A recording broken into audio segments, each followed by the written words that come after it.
नमस्कार प्रिय मित्रों, मैं हूँ डॉक्टर उमाश्री। आप सबका बहुत स्वागत और अभिनंदन करती हूँ और परमात्मा से ये प्रार्थना करती हूँ कि आपके बिगड़े हुए काम हमेशा भगवान बनाए और आपको प्रगति देवे।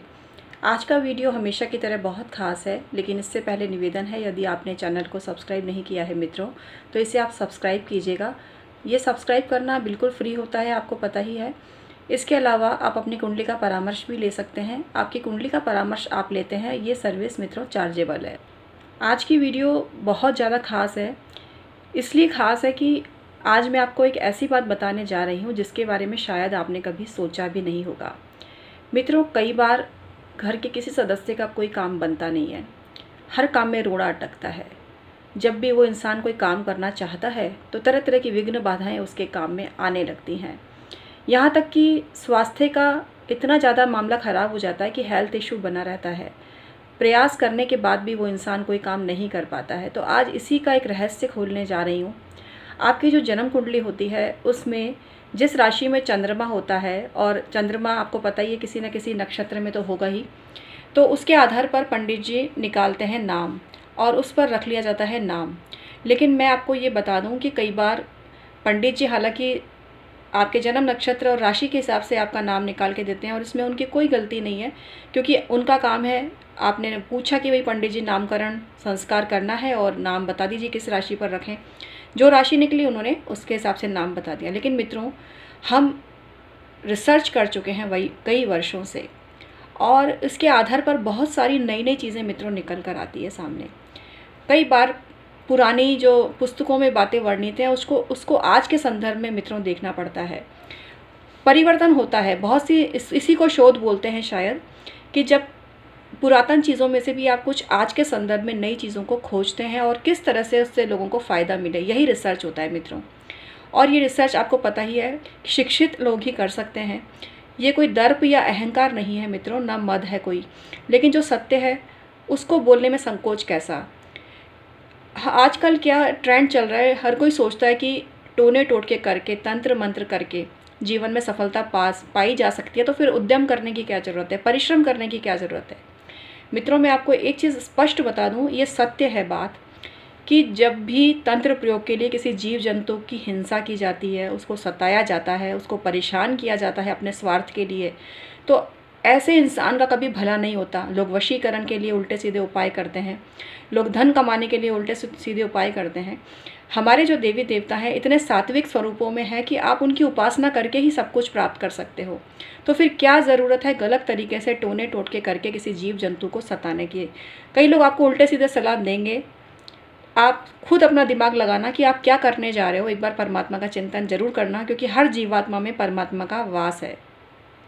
थोड़ा सा विषय डाइवर्ट हो गया, लेकिन बहुत तकलीफ़ होती है जब ज्योतिष जैसी महान विद्या का कुछ लोग उपहास करते हैं। उनको पता ही नहीं होता कि वो लोगों को क्या बता रहे हैं। मैं अपनी बहुत सारी वीडियो में आपको आगाह करती रहती हूँ, और यही कारण है कि जो टॉपिक मैंने लिया है आज का, उस पर तो आपसे चर्चा करूँगी ही सही, लेकिन इसके साथ साथ मैं कुछ ऐसी बात भी आपको बता देती हूँ हर वीडियो में जो आपके लिए मार्गदर्शन का काम करता है।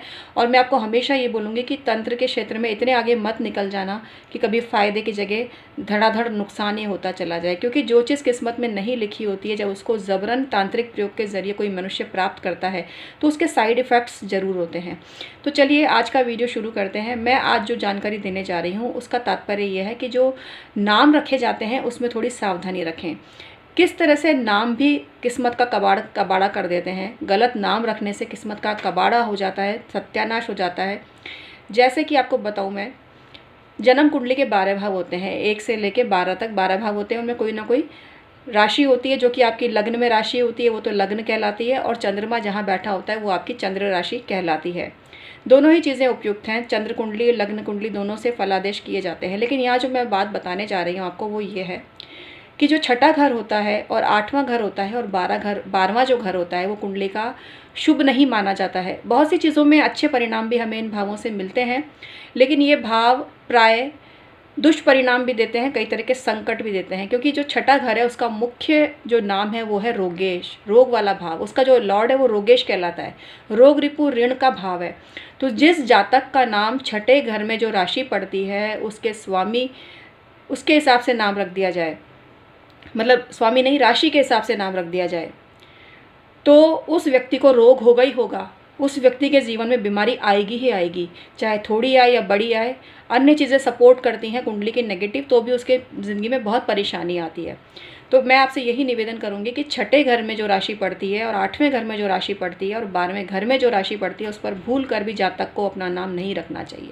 अपना नाम से मतलब माता पिता ही रखेंगे बच्चों के नाम। बाद में आप नाम को बदल भी सकते हैं और बदल ही देना चाहिए अगर जिसको तरक्की की कामना है, जिसको अपने भाग्य को जागृत करना है। तभी कहा जाता है कि नाम बदलो किस्मत बदल जाएगी।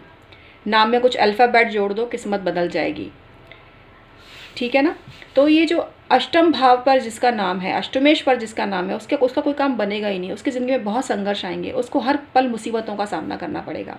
इसके विपरीत अगर लग्न पर नाम है, लग्न में जो राशि पड़ रही है उस पर आपने नाम, राशि कोई भी निकली हो कुंडली में, मित्रों मैंने ऐसे बहुत से लोगों को नाम बताए हैं जिसमें कि राशि को हमने महत्व नहीं दिया है, राशि से हटकर नाम रखे हैं, जो कि शुभ स्थानों में जो राशि पड़ती है उस पर आप नाम रखिए।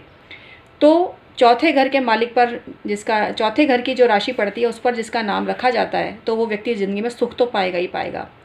जिस व्यक्ति का नाम दशमेश के नाम पर, दशम भाव में जो राशि पड़ रही है या भाग्य भाव में जो राशि पड़ रही है, उस पर नाम रखने पर उसको भाग्य सपोर्ट करता है। तो यहाँ मैं आपको यही बोलना चाह रही हूँ कि जो छठे घर में राशि पड़ती है, जो 8वें घर में राशि पड़ती है और जो 12वें घर में राशि पड़ती है, उस पर भूल कर भी किसी जातक का नाम नहीं होना चाहिए।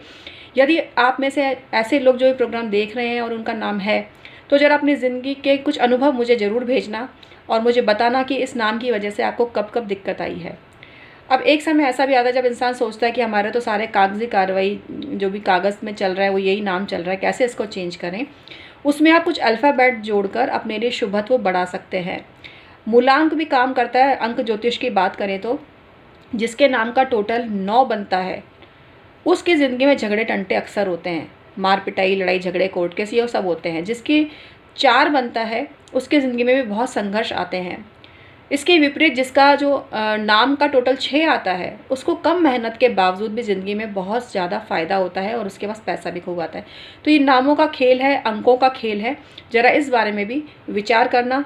इसी से जुड़ी हुई और भी जानकारी अन्य वीडियो में दूंगी, जिसमें कारण बताऊंगी कि क्यों आपकी तरक्की नहीं हो पा रही है, क्यों भाग्य आपका साथ नहीं दे पा रहा है, क्यों आपकी उन्नति नहीं हो पा रही है। आज का वीडियो समाप्त करती हूँ प्रिय मित्रों। बहुत बहुत धन्यवाद।